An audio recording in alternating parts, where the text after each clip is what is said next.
Gold trusted gold buyers మీరు తాకట్టు పెట్టిన బంగారాన్ని విడిపించి ఈ రోజు ఉన్న మార్కెట్ ధరకు కొనబడను. నమస్తే, welcome to healthy conversations with iDream media.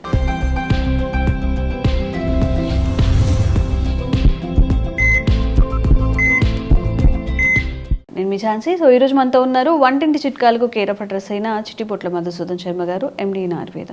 మరి కంటి సమస్యల గురించి మనం మాట్లాడుకున్నట్లయితే ఇప్పుడు చాలా చిన్న ఏజ్లోనే ఐసైట్స్ వస్తున్నాయి. మరి దీనికి గల కారణం ఏంటి, తీసుకోవాల్సిన జాగ్రత్తలు మాట్లాడేద్దాము. నమస్తే సార్. సో చిన్నపిల్లలు కూడా స్పెట్స్ పెట్టుకొని కనిపించడం, లేకపోతే వాళ్ళకి టీవీ చూస్తున్నప్పుడు కనిపించకపోవడం, రాస్తున్నప్పుడు కనిపించకపోవడం, పెద్దవాళ్ళల్లో అంటే చిన్నపిల్లల నుంచి మాట్లాడుకుంటున్నట్లయితే అట్ ద ఏజ్ ఆఫ్ 3, 4, 5 కూడా ఇప్పుడు కొంచెం కంటి సమస్యలు వచ్చే అవకాశం ఉంటుంది. సో ఇవి జెంటికల్గా వస్తాయా, లేకపోతే ఏమైనా ఫుడ్ చేంజెస్తో మనం సెట్ చేసుకోవచ్చా, ఎలా చేయొచ్చు అంటారు? సో శరీరంలో మిగతా అవయవాలతో పాటు వచ్చేటువంటి జబ్బుల్లో కూడా కంటికి కూడా జబ్బులు వస్తుంటాయి మా. కానీ సర్వేంద్రియం నయనం ప్రధానం. అవును. సో అన్ని అవయవాల కంటే కూడా నయనం అంటే కన్ను చాలా ప్రధానమైందని చెప్పేసి పూర్వకాలం ఆనాడే మన పెద్దలు చెప్పడం జరిగిందమ్మా. సో కంటిని జాగ్రత్తగా కాపాడుకుంటున్నారని చెప్పేసి, కళ్ళు బాగుంటేనే సమస్తమైన ప్రపంచాన్ని కూడా మనం చూడగలము. సో దేహధర్మాల రీత్యా, వయోధర్మాల రీత్యా సర్వసాధారణంగా ఒక వయస్సు వచ్చిన తర్వాత కంటికి సంబంధించినటువంటి సమస్యలు అంటే ఇప్పుడు ఏదో మోకాడు నొప్పులు వచ్చినట్లు, తర్వాత చెవులకు సంబంధించినటువంటి సమస్యలు, చెవుకు సంబంధించినట్టు వచ్చినట్లు, అదేవిధంగా మతిమరుకు సంబంధించినట్టు ఇలాంటి సమస్యలు వచ్చినట్లు కూడా కంటికి కూడా సమస్యలు రావడం అత్యంత సర్వసాధారణమా. సో కొంతమందికి ఏదో 60 సంవత్సరాలు దాటినటువంటి వాళ్ళు, 50 సంవత్సరాలు లేదు ఆ ఏజ్ వచ్చినటువంటి వాళ్ళకి వస్తే, కొంతమందికి 70-80 సంవత్సరాలు ఆ ప్రాంతము ఆ వయస్సు దాటినటువంటి వాళ్ళలో కూడా కంటికి సంబంధించినటువంటి సమస్యలు రావడం సర్వసాధారణం. కానీ దురదృష్టవశాత్తు ఈ మధ్యకాలంలో మరి తల్లిదండ్రుల యొక్క అవగాహన లోపం చేత, పిల్లలకి సరైనటువంటి మార్గదర్శకం చూపలేకపోవడం చేత, విపరీతమైన పోషకాహార లోపం చేత, junk food, fast food, bakery foods ఇలాంటి ఆహారం ఇవ్వడం చేత, కంటికి రెస్ట్ సరిగ్గా లేకపోవడం చేత, ఇలా వివిధ రకాల కారణం చేత చిన్న వయస్సులోనే కంటి జబ్బులు వస్తున్నాయమ్మా. మీరు గమనించండి, స్కూల్ గోయింగ్ చిల్డ్రన్ ఒక 100 మందిని గమనించినట్లయితే దాదాపు ఒక ఇంచుమించు 15-20 మందికి అద్దాలు, సో స్పెట్స్ ఉండేటువంటి పరిస్థితి ఏర్పడుతుంటుందమ్మా. సో ఇవన్నీ చెప్పేసరికి చాలా మందికి సందేహం వస్తుంటుంది. మరి డాక్టర్ గారు కూడా స్పెట్స్ వాడుతున్నారు కదా, డాక్టర్ గారు ఏదైనా మందు వాడుకొని ఆ సమస్య లేకుండా చేసుకోవచ్చు కదా అని చెప్పేసి కూడా కొంతమంది అంటుంటామా. సో నాకు ఈ నాలెడ్జ్ వచ్చేసరికి కాలం గడిచిపోయింది. సో ఇవన్నీ తెలుసుకునేసరికి నాకు దాదాపు 40-50 ఏళ్ళు వచ్చినాయమ్మా. సో దాదాపు అప్పటికి చత్వారం అని చెప్తుంటారమ్మా, అది కొంచెం మొదలు కావడం, తర్వాత సరైన వయస్సు వచ్చే కొద్ది కూడా ఇంతకుముందే చెప్పినట్టు దేహధర్మాల్లో భాగంగా ఇది వచ్చిందమ్మా.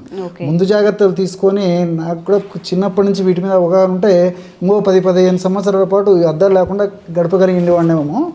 సో సరే, ఏదైనా అనుభవం నేర్పిన పాఠాలని చెప్పేసి ఆ అనుభవం అందరికీ మార్గదర్శకంగా ఉంటుందని చెప్పేసి చెప్తున్నామ్మా. సో నేను చేయలేకపోయినాను, కనీసం ఫ్యూచర్లో కూడా భవిష్యత్ వచ్చే జనరేషన్ కూడా అలా ఇబ్బంది. మీ ఏజ్ ఎంత సార్ ఇప్పుడు? 65 అమ్మా. 65.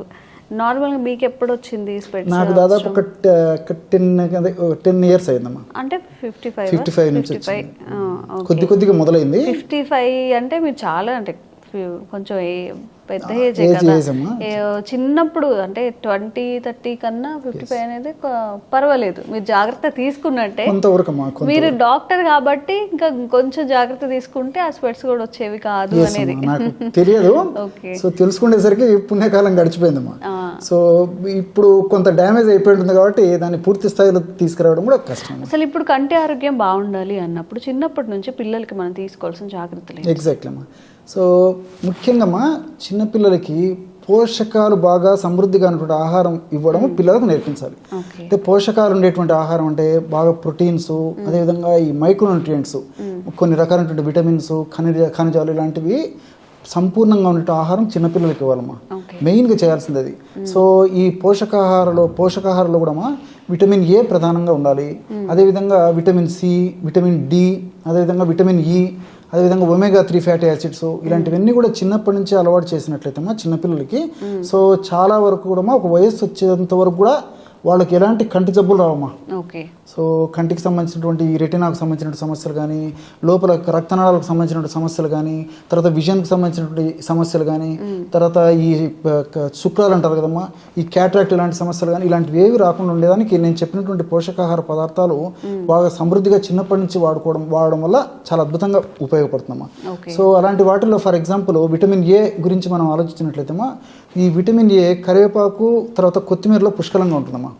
సో మీరు బాగా గమనించండి, కరివేపాకు మన ఆహార పదార్థాల్లో వంటకాలు తయారు చేసి కరివేపాకు అందులో వేసినప్పటికీ ఎంతమంది కరివేపాకు తింటున్నారమ్మా? పెద్దవాళ్లకు అలవాటు లేకుండా పోయింది చాలామందిలో. చిన్నపిల్లలు పక్కన తీసేసి ఆహారం తింటారు కానీ కరివేపాకు పక్కన పెడతారు. సో మన పెద్దలు దాని యొక్క పర్పస్ను గుర్తెరిగే ఆహార పదార్థాల్లో వంటకాల్లో అది వేసి తినమని చెప్పి తయారు చేసుకొని తినమని చెప్పారమ్మా. సో తల్లిదండ్రులకు వాటి మీద అవగాహన లేకపోవడం చేత పిల్లలకు అది చెప్పేటువంటి పరిస్థితి లేదు. సో కరివేపాకు పొడి రూపంలో అంటే అస్సలు తీసుకోరు. ఇలా విధంగా మనం కూరల రూపంలో దాంట్లో రూపంలో చేసినా తీసుకోకపోయేటువంటి పరిస్థితి ఉండడం చేతనే చిన్నపిల్లలకు ఈ సమస్య మరీ ఎక్కువ అవుతుందమ్మా చిన్న వయసు నుంచి. అదేవిధంగా కొత్తిమీర కూడా చాలా అద్భుతంగా పనిచేస్తుంది. దీనితో ఆకుకూరలో కూడా మంచి విటమిన్స్, మినరల్స్ ఇవన్నీ ఉన్నాయమ్మా. ఫర్ ఎగ్జాంపుల్ ముఖ్యంగా అందరికీ అమ్మా, పిల్లల కంటే ఇప్పుడు అందరికీ కంటి సమస్యలు వస్తున్నాయి కాబట్టి అందరికీ ఉపయోగపడేవి చెప్తుంటాను. సో పొన్నగంటి కూర అమ్మా. పొన్న అంటే బంగారం, గంటి అంటే కన్ను. సో కంటి సమస్యల్లో బంగారం లాగా పనిచేస్తుంది కాబట్టి దాన్ని పొన్నగంటి కూర అంటారమ్మా. చాలా మందికి తెలియదు. పొన్నగంటి కూర వాడేటువంటి వాళ్ళు ఎంతమంది ఉన్నారమ్మా? అది తెచ్చుకోవాలి, తుంచుకోవాలి, ఆకులు విడదీసుకోవాలి, తయారు చేసుకోవాలంటే మరి మహిళలకు ఓపికలు తగ్గిపోయాయి, తయారు చేసుకోవడానికి ఓపికలు తగ్గిపోయాయి. సో చేసి పెట్టేటువంటి పరిస్థితులు కూడా చాలా కుటుంబాలు లేకపోవడం చేతనే ఇలాంటి సమస్యలు వస్తున్నాయమ్మా. సో మెంతాకు కానీ, పున్నగంటాకు కానీ, తర్వాత ఈ తోటకూర కానీ, అదేవిధంగా కొత్తిమీర కానీ, కరివేపాకు కానీ, ఇలాంటివన్నీ ఆహార పదార్థాల్లో వంటకాల తయారీలో పుష్కలంగా వాడుకోవడం వల్ల చాలా అద్భుతమైన ఫలితాలు కలుగుతాయమ్మా. దీంతోపాటు విటమిన్ సి మనకు దేహంలో ఎక్కువ రోజు నిల్వ ఉండదమ్మా. ఏ రోజుకి ఆ రోజు అయిపోయి దాని పాత్ర. సో ప్రతిరోజు మన దేహానికి విటమిన్ సి అందిస్తుండాలి. సో విటమిన్ సి దేహానికి ప్రతిరోజు అందిస్తున్నారంటే కనీసము రోజు ఒక జామకాయను తింటా ఉండాలి. పుష్కలంగా విటమిన్ ఉంటుందమ్మా, విటమిన్ సి ఉంటుంది. సో లేకపోతే కనీసం ఒక నిమ్మరసం అన్న తీసుకుంటున్నారమ్మా, లేకపోతే ఉసిరికతో తయారు చేసినటువంటి ఏదో ఒక పదార్థం అన్న తీసుకుంటున్నారు. కంపల్సరీగా తీసుకోవాలమ్మా. చాలా మందికి తెలియదమ్మా. సో విటమిన్ సి వ్యాధి నిరోధక శక్తిని పెంపొందింపజేసేటువంటి వాటిలో అద్భుతంగా పనిచేస్తుంది. అంతేకాకుండా కంట్లో ఉన్నటువంటి కణాలు, కణజాలాలు దెబ్బతినకుండా, అందులో కంట్లో ఇన్ఫర్మేషన్ అంటే వాపు ప్రక్రియ జరగకుండా, కంటికి సంబంధించినటువంటి అనారోగ్యాలు కలగకుండా ఉండేందుకు ఈ విటమిన్ సి చాలా అద్భుతంగా పనిచేస్తుందమ్మా. సో ఈ రోజుల్లో మరి ఆ విటమిన్ సి రెగ్యులర్గా తీసుకునేటువంటి వాళ్ళు మనం లైట్ వేసి వెతుకున్నా కనపడరమ్మా. సో ఎప్పుడో ఒకసారి తీసుకుంటారు, ఆ సందర్భం వచ్చినప్పుడు తీసుకునేటువంటి పరిస్థితి, కానీ విటమిన్ సి ఉండేటువంటి ఆహారాలు రెగ్యులర్గా తీసుకునేటువంటి పరిస్థితి లేదు. సో నేను చెప్పినట్టు కనీసం జామకాయ కానీ, లేకపోతే కొన్ని సిట్రస్ ఫ్రూట్స్ కానీ, లేకపోతే నేను చెప్పినట్లు ఈ ఉసిరిక కానీ, ఏదో ఒక రూపంలో ఈ ఉసిరిక తీసుకోవడం మంచిదమ్మా. విటమిన్ సి ఉసిరిక కొంతమందికి తీసుకోలేకపోవచ్చు, కొంతమంది తీసుకోగలవచ్చు, ఎలాగైనా పర్లేదు, విటమిన్ సి తీసుకోవాలి. అదేవిధంగా విటమిన్ డి కూడా కంటికి చాలా చాలా మంచిదమ్మా. సో విటమిన్ డి అనేసరికి నాటు ఆవు జున్ను పాలు అద్భుతంగా వారానికి ఒకసారిగిన వాళ్ళు తీసుకోగలిగితే చాలా అద్భుతంగా ఉంటుంది. పుట్టగొడుగులు కూడా బాగా పనిచేస్తాయి. ఈ రోజుల్లో నాటు ఆవు పాలు దుర్భరము, పుట్టగొడుగులు అనేసరికి ఎంత క్వాలిటీ పుట్టగొడుగులు మనకు దొరకవు. సో తప్పని పరిస్థితుల్లో మరి సూర్యరశ్మి యొక్క ప్రభావంకైనా మనం ఉండాలి, అంటే సూర్యకిరణాలు పడేటట్లు ఉండాలమ్మా. అది లేని పక్షంలో మరి సప్లిమెంట్స్ తీసుకోవడం మంచిది, ఏదో ఒక రూపంలో దాన్ని భర్తీ చేసుకోవడం మంచిది. కానీ డి విటమిన్ లోపం వల్ల కూడా వయస్సు వచ్చే కొద్దీ కంటి జబ్బులు వస్తుంటాయమ్మా. అదేవిధంగా ఈ విటమిన్ కూడా కంటికి చాలా మంచిదమ్మా. సో ఈ పిగ్మెంట్ లోపల కణాలు దెబ్బతినకుండా ఉండేందుకు, అదేవిధంగా రెటినా దెబ్బతినకుండా ఉండేందుకు, అదేవిధంగా రాడ్స్ అండ్ కోన్స్ అని చెప్పేసి ఉంటాయమ్మా మనకు దృష్టిని కలిగజేసేందుకు ఉపయోగపడేటువంటివన్నీ.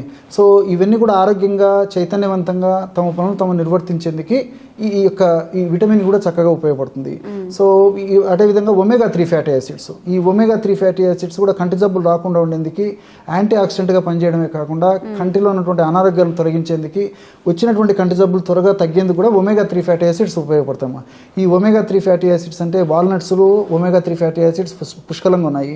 అదేవిధంగా ఈ యొక్క ఫ్లాక్స్ సీడ్స్ అమ్మా, ఫ్లాక్స్ సీడ్స్ కూడా అవిసె గింజల్లో కూడా ఒమేగా-3 ఫ్యాటీ యాసిడ్స్ ఎక్కువగా ఉన్నాయి. సో ఇలాంటివి కూడా ఆహారంలో తరచుగా తీసుకోవడం వల్ల ఈ కంటి అనారోగ్య సమస్య నుంచి చాలా దూరంగా ఉండొచ్చు. ఓకే సార్, ఇప్పుడు నార్మల్గా మీరు చెప్పినవన్నీ కూడా డైలీ తినాలి అంటే కుదరకపోవచ్చు, కానీ ఏదన్నా రెమెడీ ఉందా? డైలీ పిల్లలకి ఆహారంలో రెడీమేడ్గా చేసి పెట్టేది కానీ లేకపోతే టాబ్లెట్ రూపంలో కానీ అలాగా మంచి ఒక పౌడర్ చెప్తానమ్మా, టేస్టీగా ఉంటుంది, సువాసన భరితంగా ఉంటుంది. ఓకే. చిన్నపిల్లల నుంచి పెద్దల వరకు అందరూ వాడుకోవచ్చమ్మా. 100 గ్రామ్స్ బాదం పప్పులని వేయించేసి పౌడర్ తయారు చేయడమ్మా. 100 గ్రామ్స్ బాదం పప్పు పౌడర్లో 25 గ్రామ్స్ కరివేపాకు పొడి, 25 గ్రామ్స్ ఉసిరిక పొడి, 5 గ్రామ్స్ ఇలాచి పొడి. ఓకే. చాలా బాగుంటుందమ్మా. సో ఈ రేషియోలు అన్ని పదార్థాలు బాగా కలిపేసి ఒక గాజు సీసాలో నిల్వ ఉంచుకొని రోజు ఒక్కసారమ్మా జస్ట్ ఒక పావు టీ స్పూన్ నుంచి ఒక 1/2 టీ స్పూన్ వరకు వాటర్లో కానీ తేనెతో కానీ పాలతో కానీ ఎవరికి ఎలా వీలైతే అలాగా సో తీసుకోవడం వల్ల మరి చిన్నపిల్లల నుంచి పెద్దల వరకు అందరికీ ఉపయోగపడుతుందమ్మా. చిన్నపిల్లలు అయితే పావు టీ స్పూన్ సరిపోతుంది.